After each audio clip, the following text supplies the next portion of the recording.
কিছু শিখাই দিছে। চাচা, তা না হয় বুঝলাম, কিন্তু আপনার এই অবস্থাকে পাতিদা, হ্যাঁ তো আমার প্রতি রাগ কইরা বিদেশ চইলা গেল। তারপরে কি হয়েছে শুন।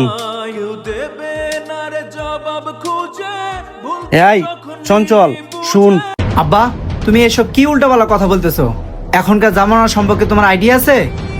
এখন ডিজিটাল যুগ, মানুষ মানুষের সাথে তাল মিলায় চলবে। বাবা, তা না হয় ঠিক আছে, কিন্তু ওরা তো মানুষ ভালো না।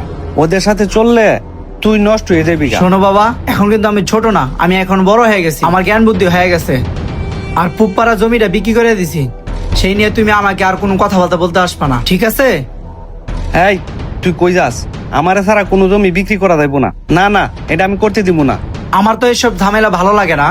এইসব জমি জমা সব এখন আমার, তুমি আমার ওপর বেশি কথা বলতে পারবে না। বের হও আমার বাড়ি থেকে। তোমার বড় বুলা আইছে না, বড় বুলার বাড়ি গিয়ে উঠো।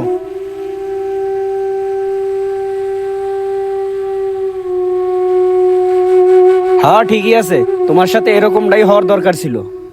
তুমি আমার সাথে যে ব্যবহারটা করছো, আমি কোথাও যাই আশ্রয় পাই নাই। আরে এনামুল, তুই তোর বাবার সাথে এরকম ব্যবহার করতেছস কে? উনি তো সব ঘটনা খুলেই বললো। উনি তো সবকিছু ইচ্ছা করে করে নাই। চাচা তো পরিস্থিতি শিকার। যাই হোক, তোর বাবা তো এত বড় একটা বাড়ি করতেছস, তোর তো একটা রুম পরেই থাকবো। চাচারে রাখ, রাখলে তো তোর কোনো ক্ষতি নেই। তোর জন্মদাদা বাপ, চাচা তো তোর জন্মদাদা পিতা। আর পিতা মাতা সবসময় ছেলে সন্তানের কাছে থাকলে আল্লাহ তাআলা বরকত দেয়। আর তুই কোনো টেনশন করিস না, তুই 5 বছর বিদেশ থেকে একবারে তো আয়েই পড়ছো। তোর ছোট ভাই তো তোর বাপের বাড়ি থেকে বাই করেই দিছে।